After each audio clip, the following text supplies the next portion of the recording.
नमस्कार, स्ट्रङ खबर च्यानलको बिहानी समाचार बुलेटिनमा यहाँहरूलाई स्वागत छ। म अस्मिता तामाङ। पछिल्लो 24 घण्टामा देशभर घटेका प्रमुख समाचार प्रस्तुत गर्नेछौँ। भिडियोमा एक लाइक गरी कुन ठाउँबाट हेर्दै हुनुहुन्छ र समाचारप्रतिको धारणा कमेन्टमा लेख्नुहोला। च्यानलमा नयाँ हुनुहुन्छ भने सब्स्क्राइब गर्नुहोला। प्रधानमन्त्री पुष्पकमल दाहाल प्रचण्डले संघीय लोकतान्त्रिक प्रणालीले सिर्जना गरेका अथाह सम्भावनालाई अवसरमा बदल्नु पर्ने बताउनु भएको छ। सोमबार प्रजातन्त्र दिवसको औपचारिक समारोहलाई सम्बोधन गर्दै प्रधानमन्त्री प्रचण्डले संघीय लोकतान्त्रिक गणतन्त्रको रक्षा र सुदृढीकरण सहित समाजवादको बलियो आधार खडा गर्नुपर्नेमा जोड दिनुभयो। सन् 2030 सम्म नेपाललाई अति कम विकसित राष्ट्रबाट स्तरोन्नति सहित विकास उन्मुख राष्ट्रको रूपमा स्थापित गर्नुपर्ने उल्लेख गर्दै प्रधानमन्त्री प्रचण्डले कुल गृहस्थ उत्पादनमा गुणात्मक विकास गर्ने राष्ट्रको जिम्मेवार रहेको बताउनुभयो। प्रजातन्त्र लोकहित अभिवृद्धि गरी राजनीतिक, आर्थिक, सामाजिक एवं सांस्कृतिक विकासको आधार तयार गर्ने व्यवस्था भएको बताउँदै प्रधानमन्त्री प्रचण्डले जनताले आफूलाई शासन गर्ने प्रतिनिधि आफै चयन गरेर पठाउने प्रजातान्त्रिक प्रणालीले राज्यमा अग्रगामी प्रगति र उन्नतिको आधार सिर्जना गर्ने विश्वास व्यक्त गर्नुभयो। लोकतन्त्रको विकल्प उन्नत लोकतन्त्र मात्रै हुने भएकाले यस व्यवस्थामा देखिएका सीमा र कमजोरीको समाधान समेत यही व्यवस्थाभित्र मात्रै सम्भव रहेको उहाँले उल्लेख गर्नुभयो।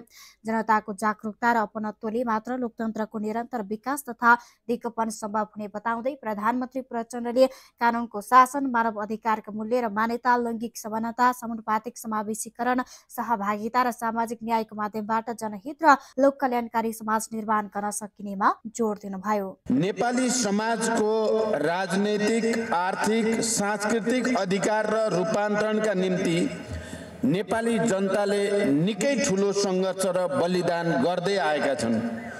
परिवर्तन प्रतिको अटोल अनुराग सहित जनताको अदम्य साहस र वीरतापूर्ण सङ्घर्षबाट नेपाली समाज राजनैतिक, आर्थिक रूपान्तरणका विभिन्न चरणहरू पार गर्दै संघीय लोकतान्त्रिक गणतन्त्रसम्म आइपुगेको छ।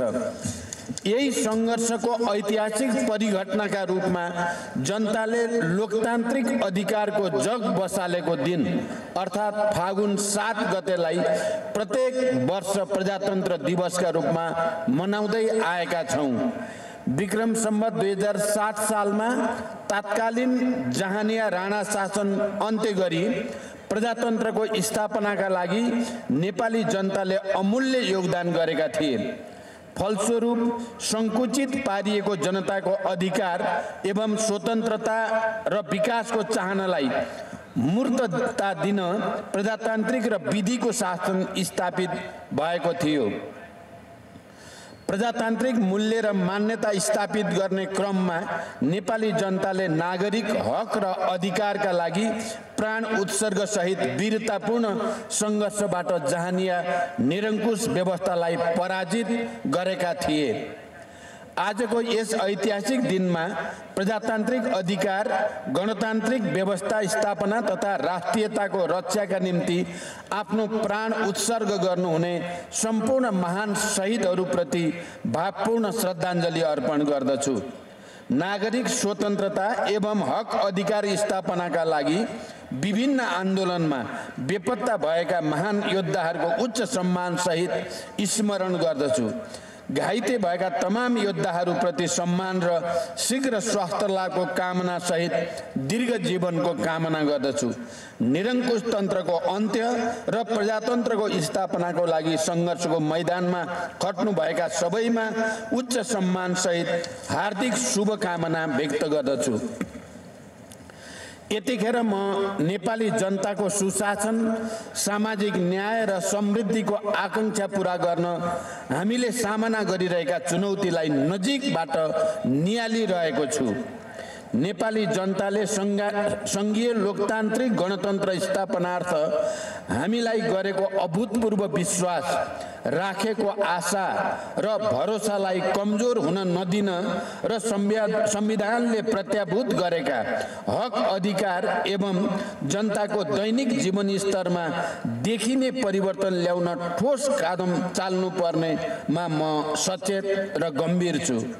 यस दिशामा आफ्नो जिम्मेवारी अनुरूप जनउत्तरदायी भएर काम गर्न समेत सम्पूर्ण राष्ट्र सेवकहरूमा निर्देशित गर्न चाहन्छु। सन् 2030 सम्म नेपाललाई अति कम विकसित राष्ट्रबाट स्तर उन्नति सहित विकासोन्मुख राष्ट्रको रूपमा स्थापित गर्नु छ। कुल गृहस्थ उत्पादनमा गुणात्मक विकास गर्नु छ। परम्परागत विकासको मोडेल पुनरावलोकन गरी उत्पादन र रोजगारी सृजनामा केन्द्रित हुनु छ। रोजगारीका अवसरहरू सृजना गरी बौद्धिक पलायन रोक्नु छ। युवाहरूमा आशाको नयाँ रक्त सञ्चार भर्नु छ। नेपाललाई गरिबीको दुष्चक्रबाट बाहिर निकाल्नु छ र सङ्घीय प्रणालीले सृजना गरेका अथाह सम्भावनाहरूलाई अवसरमा बदल्नु छ। सङ्घीय लोकतान्त्रिक गणतन्त्रको रक्षा र सुदृढीकरण सहित समाजवादको बलियो आधार खडा गर्नु छ। लोकतन्त्रको विकल्प उन्नत लोकतन्त्र मात्रै हुने भएकोले यस व्यवस्थामा देखिएका सीमा र कमजोरीको समाधान समेत यही व्यवस्थाभित्रबाट मात्रै सम्भव रहन्छ। लोकतान्त्रिक गणतन्त्रको सुदृढीकरण सहित संस्थागत विकास, सङ्घीयताको प्रभावकारी कार्यान्वयन, राज्य सञ्चालन प्रक्रियामा नागरिकको सक्रिय सहभागिताबाट मात्र जनअधिकार र जनजीविकाको सुदृढीकरण एवं समाजवादको आधार तयार हुन सक्छ। जनताको जागरुकता र अपनत्वले मात्र लोकतन्त्रको निरन्तर विकास तथा दिगोपन सम्भव छ। प्रजातान्त्रिक व्यवस्थाको सारको रूपमा रहने कानुनको शासन, मानवाधिकारका मूल्य र मान्यता, लैङ्गिक समानता, समानुपातिक समावेशीकरण, सहभागिता र सामाजिक न्यायको माध्यमबाट जनहित र लोक कल्याणकारी समाज निर्माण गर्न सकिन्छ। प्रधानमन्त्रीका रूपमा तेस्रो कार्यकाल र संविधान निर्माण पछिको मेरो दोस्रो कार्यकाल सङ्घीयता कार्यान्वयनमा विशेष रूपले केन्द्रित रहेको छ। यद्यपि सङ्घीयताको कार्यान्वयन सम्बन्धी आवश्यक कानुनहरू निर्माणमा ढिलाइ हुँदा प्रदेश र स्थानीय सरकारका कामहरू प्रभावित बनिरहेका छन्। यही यथार्थलाई गहिरोसँग आत्मसात गर्दै मेरो नेतृत्वमा रहेको वर्तमान सरकार सङ्घीय कानुनहरूको निर्माण, कार्य विस्तृतीकरणको थप मूर्तीकरण सहित परिमार्जनका निम्ति गम्भीरतापूर्वक काम गरिरहेको छ। सरकारको यस प्रयासलाई सबै क्षेत्रबाट सकारात्मक र रचनात्मक सहयोग हुने मैले विश्वास लिएको छु। संविधानले अवलम्बन गरेको सामाजिक न्याय र समानतामा आधारित समाजवाद उन्मुख अर्थतन्त्रको निर्माण गर्ने तथा समावेशी आर्थिक समृद्धि हासिल गर्नका लागि बृहत्तर राष्ट्रिय सहमति आजको ऐतिहासिक आवश्यकता हो। वर्तमान सरकार राष्ट्रिय सहमति सहित सामाजिक न्याय, सुशासन र समृद्धिको प्राथमिकतामा निर्धारित गर्दै जनताको अवस्था बदल्न सरल र सहज सेवा प्रवाह मार्फत सुशासनको प्रत्याभूत गर्न, अर्थतन्त्रका चुनौतीहरू सम्बोधन गर्दै समृद्धि हासिल गर्न, सङ्क्रमणकालीन न्यायको सिद्धान्तका आधारमा मुलुकमा दिगो शान्ति स्थापित गर्न, देशको भूराजनीतिक अवस्थालाई हृदयङ्गम गर्दै स्वतन्त्र र सन्तुलित कूटनीतिक सम्बन्ध स्थापित गर्न सक्षम र दृढ छ। अन्त्यमा प्रजातन्त्र स्थापनाका लागि 2007 सालमा भएको क्रान्ति र गणतन्त्रको सङ्घीयता समावेशी शासन प्रणाली स्थापनाका लागि विभिन्न समयमा भएका राजनीतिक आन्दोलनका क्रममा प्राणको आहुति दिने महान शहीदहरू, अग्रज सबै राजनीतिक कर्मीहरू, बुद्धिजीवी, नागरिक समाजका अगुवाहरू र लोकतन्त्र प्रेमी जनसमुदायमा सम्मान व्यक्त गर्दै उहाँहरूले देखेको सुन्दर र समृद्ध नेपालको सपनालाई साकार पार्न हामी सबैलाई थप प्रेरणा मिलोस् भन्ने कामना गर्दछु। धन्यवाद। नेकपा एमाले सहकारीको समस्या यथाशीघ्र समाधान गर्न सबै तहका सरकारको ध्यान आकर्षण गराएको छ। राजधानी स्थित पार्टी कार्यालयमा सोमबार पत्रकार सम्मेलन गर्दै एमाले नेताहरूले करिब 32,000 सहकारी संस्था मध्ये केहीले सिद्धान्त मूल्य र मान्यता बाहिर गएर गरेको कामले बचतकर्ताहरू समस्यामा परेको भन्दै समाधान गर्न ध्यानकर्षण गराएका हुन्। पार्टीको केन्द्रीय सहकारी तथा गरिबी निवारण विभागद्वारा आयोजित पत्रकार सम्मेलनमा एमाले नेता खगराज अधिकारी र परितोष पौडेलले सरकारले तत्काल ध्यान दिनुपर्ने भनाइराख्नुभयो। सहकारी क्षेत्रमा हाल देखिएका समस्या मूलत प्रणालीले दिएको अवसरमाथि टेकेर गरिएको अभ्यासले सिर्जना भएका भन्दै जनताको बचतको रक्षाको दायित्व सरकारको भएको उनीहरूले बताउनुभयो। नेता अधिकारीले सहकारी जन आधारित अर्थतन्त्र भएकाले यसमा आएको सङ्कटलाई सरकारले नदेखे जस्तो गर्न नहुनेमा जोड दिनुभयो। उहाँहरूका अनुसार सरकारी पक्षको उदासीनता र लापरवाहीले सहकारी अभियानमा देखिँदै गएको समस्या जटिलतातिर बढेको भन्दै त्यसले सहकारी क्षेत्रलाई यसको सिद्धान्त मूल्य र मान्यता र निष्ठाअनुसार चलाउनका लागि नीतिगत हस्तक्षेप गर्नु अनिवार्य भएको छ। अत्यन्तै गम्भीर रूपमा उठेको एउटा विषय छ। त्यो विषयले संविधानमाथि निर्मम प्रहार गरेको कुरा हामीले उठाएका छैनौँ।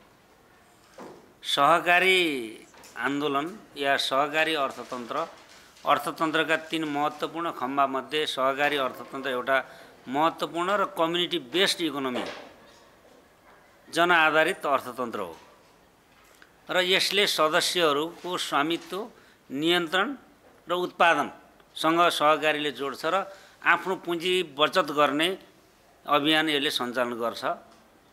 यो सहकारीलाई संसारका अरू धेरै देशहरूले बिस्तारै 3 खम्बे अर्थतन्त्रमा लाँदैछन् र पुँजीवादको सङ्कट समाधान गर्न पनि सहकारी मार्फत अमेरिका, जापान, कोरिया जस्ता देशहरूमा जब सङ्कट उत्पन्न भयो, मन्दी आयो 32 को, त्यसपछि लगातार सहकारी माध्यम मार्फत आफ्नो सङ्कटलाई उनीहरूले जोगाउँदै आएका हुन्।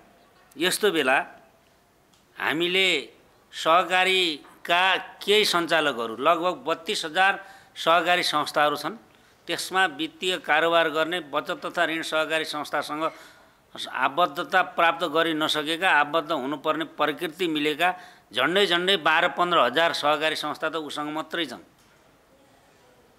र केही सहकारीका सञ्चालकहरू र केही अब यससँग सहकारीको केन्द्रीय महासङ्घ जुन छ त्यो महासङ्घसँग जोडिएका केही एकाध संस्था यस्ता छन् जो वास्तवमा 3 वर्षसम्म पनि बितेको 3 वर्ष 5 वर्षसम्म पनि आफ्नो साधारण सभा पनि गर्दैनन्। तिनै सञ्चालक अध्यक्ष दोहोरिएर तिनै हुन्छन्। तिनका प्रारम्भिक संस्थाहरूले ध्वस्त बनाएर सहरमा केही ध्वस्त बनाएर सहकारीको बदनाम गर्ने कुकर्म गरेका छन्। त्यसका नाममा सहकारीमाथि प्राणघातक प्रहार भएको छ र यसले गर्दा सहकारी आन्दोलन कमजोर बनाएर नेपालको अर्थतन्त्रको जग 3 खम्बे अर्थतन्त्रमाथि निर्मम प्रहार गर्दै सरकारले त्यसलाई प्रोत्साहित गरिरहेको छ, त्यसले बढावा दिइरहेको छ। यस्तो बेलामा हामी सम्पूर्ण शेयर सदस्यहरू बराबर हुन्। यो कुनै प्राइभेट कम्पनी लिमिटेड होइन, वित्तीय कारोबार गर्ने कुनै कम्पनी या यो लगानी गर्ने चाहिँ नि कुनै वित्तीय संस्था होइन। यो जनताको पुँजी, छरिएको पुँजी बचत गर्दै आम जनतालाई उत्पादन र स्वरोजगार निर्माण गर्दै राष्ट्रिय अर्थतन्त्रमा योगदान गर्ने हो। झन्डै जीडीपीमा 19-20% योगदान गरेको यो सहकारी क्षेत्र आज आक्रान्त बनाउने र माइक्रो फाइनान्स र सहकारी एउटै हो भनेर एउटै पङ्क्तिमा हाल्ने र बैंक पनि ठगेका, सहकारी पनि ठगेका, अनि त्यसपछि माइक्रो फाइनान्सलाई पनि ठगेर ऋण लिएका के अपराधिक कर्म रहेका र संविधान मिच्नेहरूले वास्तवमा पीडितहरूलाई राहत दिन होइन, पीडितहरूलाई जम्मा गरेर आफ्ना चाहिँ स्वार्थ साधनाको एउटा माध्यम बनाउने काम गरेका छन् र न पीडितले। यसमा त कानुनकै कमजोरी छ। कानुनमै नियमनकारी निकायहरूलाई प्रभावकारी बनाइएको छैन। 3 तहमा अहिले सहकारी दर्ता हुँदैछन् र एउटै तहको सहकारी एउटै सरकारले हेर्ने गरी सहकारीको ऐन बनाएको थियो 48 को 74 को, अनि त्यसमा चाहिँ केही विविध तपसिलका केही कामहरू छन्। यसमा हामीले केही कुराहरू उठाएका छौँ। त्यसमा खास गरिकन छुटेको मध्ये राष्ट्रिय सहकारी बैंक लिमिटेडलाई पूर्ण ब्याङ्किङ कारोबार गर्न सहकारी ब्याङ्क ऐन निर्माण गरेर गर्न नदिएको कुराले पनि केही समस्याहरू उत्पन्न भएका कुरा समेत अहिले हामीले एउटा प्रेस विज्ञप्ति जारी गरेका छौँ। त्यो प्रेस विज्ञप्ति हाम्रा अडानहरू हाम्रो ओएफरबाट हामी अब कसरी जानुपर्छ, सहकारीको सङ्कट कसरी समाधान गर्नुपर्छ, सहकारी पीडितहरूलाई के कुरामा सम्बोधन गरेर जान सकिन्छ हाल र समस्याहरू के हुन्, ती समस्याका सही समाधान कसरी पहिचान गर्ने भन्ने कुरा पनि हामीले प्रष्ट उल्लेख गरेका छौँ। हाम्रो पार्टीले देव नेपालीलाई तुरुन्तै कारबाही गरेर निकाल्यो। प्रधानमन्त्री पुष्पकमल दाहाल प्रचण्डले संसदमा विचाराधीन अवस्थामा रहेको विद्यालय शिक्षा विधेयक परिमार्जन गरी पारित हुने बताउनु भएको छ। सोमबार दिउँसो समाजवादी शैक्षिक मञ्चले काठमाडौँमा आयोजना गरेको नेपालको शैक्षिक आन्दोलन र विद्यालय शिक्षा विधेयक वैषयिक कार्यशालामा बोल्दै प्रधानमन्त्रीले उक्त कुरा बताउनु भएको हो। कार्यक्रममा प्रधानमन्त्रीले संसदमा विचाराधीन विधेयकबारे गठबन्धन दल र प्रतिपक्षसँग समेत छलफल गरेको जानकारी गराउँदै संसदमा दर्ता भएका संशोधन प्रस्तावका आधारमा विधेयक संशोधन हुँदै बताउनुभयो। प्रधानमन्त्रीले विद्यालय कर्मचारी र बाल शिक्षाका शिक्षकहरूको मुद्दा र विगतमा गरेका सहमति कार्यान्वयनको विषयलाई आफूले गम्भीरतापूर्वक लिएको जानकारी दिनुभयो। प्रधानमन्त्रीले विद्यालय कर्मचारी र बाल शिक्षाका शिक्षकहरूको मुद्दा र विगतमा गरेका सहमति कार्यान्वयनको विषयलाई आफूले गम्भीरतापूर्वक लिएको जानकारी दिनुभयो। यसैगरी प्रधानमन्त्री प्रचण्डले बौद्धिक जनशक्तिको पलायनलाई रोक्न देशभित्रै सम्भव छ भन्ने सकारात्मक भाष्यको निर्माण गर्न जरुरी रहेको बताउनु भएको छ। कार्यक्रममा प्रधानमन्त्रीले बौद्धिक पलायनलाई रोक्न विश्व बजारमा प्रतिस्पर्धी र गुणस्तरीय जनशक्ति उत्पादन गर्ने कार्यभारलाई केन्द्रमा राखेर काम गर्नुपर्नेमा जोड दिनुभयो। प्रधानमन्त्रीले शैक्षिक क्षेत्रमा गुणात्मक सुधार ल्याउन विश्वविद्यालयमा दण्ड, पुरस्कार र मेरिटोक्रेसीमा जोड दिएको बताउनुभयो। पूर्व राष्ट्रपति विद्यादेवी भण्डारीले नेपाललाई हिंसाको दुष्चक्रमा होम्नेहरू आज सरकारको नेतृत्वमा रहेको भन्दै यस्तो अवस्थामा देश र निर्दोष पीडितले कसरी न्याय पाउन सक्छन् भन्दै प्रश्न गर्नुभएको छ। अनौपचारिक क्षेत्र सेवा केन्द्र इन्सेकको वार्षिक पुस्तक सार्वजनिक कार्यक्रममा सोमबार बोल्दै उहाँले शान्ति प्रक्रियाका बाँकी कामहरू यथाशीघ्र सम्पन्न गर्नेतर्फ सरकारको ध्यान जानुपर्नेमा पीडितले न्याय सजिलै पाउनेमा शङ्का गर्नुपर्ने परिस्थिति रहेको बताउनुभयो। उहाँले छोराको हत्यामा संलग्नमाथि कारबाही माग गर्दै अनसन बसेकै अवस्थामा मृत्यु भएका नन्द प्रसाद अधिकारीको शवको अझैसम्म दाह संस्कार नहुनु मुलुकको संक्रमणकालीन न्यायको अवस्थामाथि कटक्ष रहेको टिप्पणी गर्नुभयो। संवेदनशील विषयलाई कसैले पनि स्वार्थ साध्ने माध्यम बनाउन नहुने उहाँको भनाइ छ। विडम्बनाको कुरा के छ भने हिजो देशलाई हिंसाको दुष्चक्रमा होम्ने सत्ता पक्ष र विद्रोही पक्ष भएर नेतृत्व गर्नेहरू नै आज सरकारको नेतृत्व गरिरहेको अवस्थामा यो देशले र निर्दोष पीडितहरूले कसरी न्याय पाउन सक्छन् भन्ने गम्भीर प्रश्न हाम्रो अगाडि तेर्सिएको छ।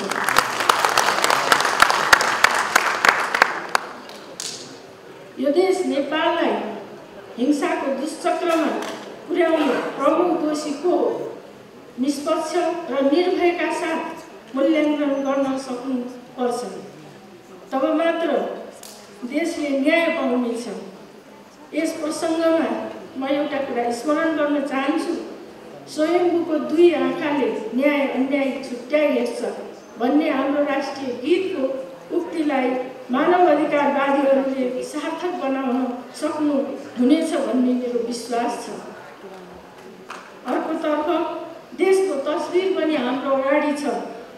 प्राकृतिक र सांस्कृतिक सम्पदा एवं गौरवपूर्ण इतिहासले धनी हाम्रो देश नेपाल हो। तर हामीले ती सम्पदा र स्रोतहरूको सदुपयोग गरी स्वदेशी उत्पादनमा वृद्धि गर्न नसक्दा हाम्रो अर्थतन्त्र आयातमुखी र परनिर्भर बन्न पुगेको छ। फलस्वरूप हाम्रो व्यापार घाटा दिनानुदिन चुलिँदै गएको छ। हाम्रो राष्ट्रिय आयको प्रमुख स्रोत आन्तरिक राजस्व नभएर आयातित वस्तुमा लगाइएको भन्सार महसुल र वैदेशिक रोजगारीमा गएका श्रमिकहरूले पठाएको विप्रेषणमा आधारित रहेको छ। देशमा राष्ट्रिय पुँजीको विकास हुन नसक्दा हाम्रो अर्थतन्त्रमा दलाल तथा नोकरशाही पुँजीको वर्चस्व कायम हुन गएको छ। हाम्रो देश कहिले कसैबाट पनि पराधीन नभएको एक स्वाधीन र सार्वभौम सत्ता सम्पन्न मुलुक भए तापनि कमजोर अर्थतन्त्र र राजनीतिक अस्थिरताबाट गुज्रिरहेको वर्तमान अवस्थामा अनेक रूपबाट वैदेशिक हस्तक्षेप र चलखेललाई आमन्त्रण गर्ने काम भइरहेको छ। ठिक यस्तै समयमा परिवर्तनलाई आत्मसात गर्न नसकेका पश्चगामी तत्त्वहरूले समेत शिर उठाउन खोजिरहेका छन्। त्यस्ता तत्त्वहरूले विभिन्न बहानामा नेपालीहरूको बिचमा युगौँदेखि कायम रहेको सामाजिक सद्भाव, सहिष्णुता र आपसी एकतालाई भत्काउने दुश्चेष्टा समेत गरिरहेका छन्। तर हिजो परिवर्तनका लागि एकजुट भएर आन्दोलनको नेतृत्व गरेका राजनीतिक दलहरू भने आफ्नो विचार, दर्शन, सिद्धान्त अनि जनता सामु गरेका वाचा र प्रतिबद्धताहरूलाई बिर्सिएर अप्राकृतिक गठबन्धन मार्फत क्षणिक स्वार्थ सिद्ध गर्ने काममा लिप्त देखिनु दुःखद रहेको छ। राजनीतिक अस्थिरता र सुशासनको अभाव अनि सबल अर्थतन्त्र बिना संविधान र कानुनले सुनिश्चित गरेका जनताका नैसर्गिक मानव अधिकारहरू व्यवहारमा कार्यान्वयन हुन सक्दैन। तसर्थ हामीले उद्योग र उद्यमशीलताको विकास मार्फत राष्ट्रिय पुँजीको निर्माण एवं स्वदेशी उत्पादनमा वृद्धि गर्दै सुदृढ र आत्मनिर्भर अर्थतन्त्रको विकासमा जोड दिनु पर्दछ। नेपाली कांग्रेसका सभापति शेरबहादुर देउवाले दलीय गठबन्धनको भविष्य तत्कालीन परिस्थितिमा निर्भर रहने बताउनु भएको छ। ललितपुरको गोदावरीमा सोमबार पार्टीको महासमिति बैठक उद्घाटन गर्दै उहाँले संविधानको रक्षाका लागि नेपाली कांग्रेसकै पहलमा तत्कालीन गठबन्धन भएको भन्दै उहाँले भविष्यमा गठबन्धन गर्ने वा नगर्ने भन्ने विषय तत्कालीन परिस्थितिमा निर्भर रहने बताउनुभयो। उहाँले लोकतन्त्रको विकल्प लोकतन्त्र नै भएको बताउनुभयो। लोकतान्त्रिक व्यवस्थाले नै सबै समस्यालाई समाधान गरेर देशलाई विकासको बाटोमा लान सक्ने भन्दै उहाँले लोकतन्त्र को विकल्प खोज्न नहुनेमा जोड दिनुभयो। लोकतन्त्र स्थापनाका लागि कांग्रेसले लामो संघर्ष गरेको इतिहास रहेको उहाँले बताउनुभयो। बैठकमा दस्तावेजहरू प्रस्तुत हुने र सहभागीले ती विषयहरूलाई अध्ययन गरेर आफ्नो विचार राख्ने सभापति देउवाले बताउनुभयो। प्रस्तुत भएका धारणा, विचार र सुझावहरू संकलन गरेर नीतिगत दस्तावेजहरू परिमार्जन गरी पारित गरिने जानकारी उहाँले दिनुभयो। सञ्चार तथा सूचना प्रविधि मन्त्री रेखा शर्माले पूर्ण प्रेस स्वतन्त्रताको संरक्षण गर्दै पत्रकारिता क्षेत्रलाई विकसित र व्यावसायिक बनाउन सरकार प्रतिबद्ध रहेको बताउनु भएको छ। सोमबार राष्ट्रिय समाचार समितिको 63औं वार्षिक उत्सव समारोहलाई सम्बोधन गर्दै मन्त्री शर्माले संविधानले अख्तियार गरे अनुरूपको पूर्ण प्रेस स्वतन्त्रतालाई संरक्षण गर्न सरकार प्रतिबद्ध रहेको बताउनु भएको हो। उहाँले पत्रकारिता क्षेत्रलाई थप विकसित, व्यावसायिक र समृद्ध बनाउँदै लैजाने कुरामा सरकार प्रतिबद्ध र क्रियाशील रहेको बताउनुभयो। उहाँले विगतमा राजनैतिक अधिकार प्राप्तिका लागि पत्रकारिता र राजनीतिक क्षेत्रले सँगसँगै सङ्घर्ष गरेको भन्दै अब राजनीतिक उपलब्धिको रक्षा, यसको सुदृढीकरण र जीवनस्तर अवस्था बदल्नका लागि पनि पत्रकारिता र राजनीतिक क्षेत्र सँगसँगै हुन जरुरी रहेको उहाँले बताउनुभयो। नेपाली कांग्रेसमा उपसभापति धनराज गुरुङले महासमिति बैठकको सर्वोच्च निकाय भएकाले जनता मैत्री नीति र विधि बनाउनु पर्नेमा जोड दिनु भएको छ। प्रजातान्त्रिक समाजवादको व्याख्या र परिभाषा सबै तहका जनताहरूको पक्षमा हुनुपर्ने बताउनुभयो। ललितपुरको गोदावरीमा सुरु भएको महासमिति बैठक उद्घाटन समारोहमा बोल्दै उहाँले प्रजातान्त्रिक समाजवादले रुखको फेद बसेर मलजल गर्ने र टुप्पोमा बसेर फल खानेहरू बीचको खाडलको अन्त्य गर्नुपर्ने औल्याउनु भयो। उहाँले क्रोनिक क्यापिटलिजमले गर्दा नेता व्यापारिक जस्ता देखेकाले क्रोनिक क्यापिटलिजम विरुद्ध उत्रिनुपर्ने बताउनुभयो। महासमिति बैठक नीति महाधिवेशन पनि भएकाले संगठनका विषयहरूमा घनीभूत छलफल गर्नुपर्ने बताउँदै उहाँले चुस्त संरचना बनाउन जोड दिनुभयो। हामी जनतामा मालिक होइनौं, सेवक हौं भन्ने विषयमा एकमत हुनुपर्नेमा उहाँले जोड दिनुभयो।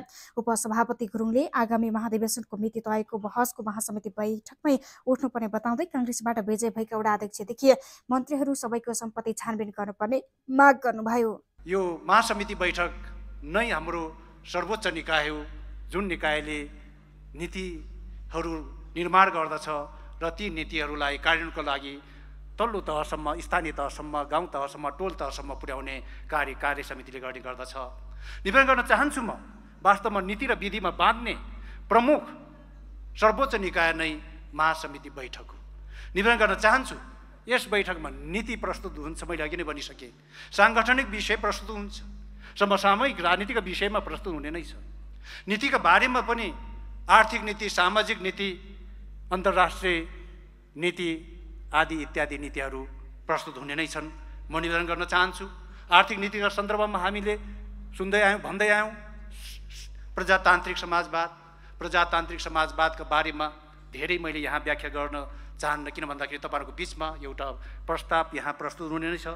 तर म निवेदन गर्न चाहन्छु सँगसँगै कि प्रजातान्त्रिक समाजवादको व्याख्या गर्दै गर्दा, विश्लेषण गर्दै गर्दा, हामीले बहस गर्दै गर्दाखेरि भुइँबाट उठ्न नसकेका नेपाली जनतापट्टि एकपल्ट फर्कौँ र अर्कोपट्टि सगर छुनै लागेका समुदायप्रति पनि एकपल्ट फर्किनुपर्छ।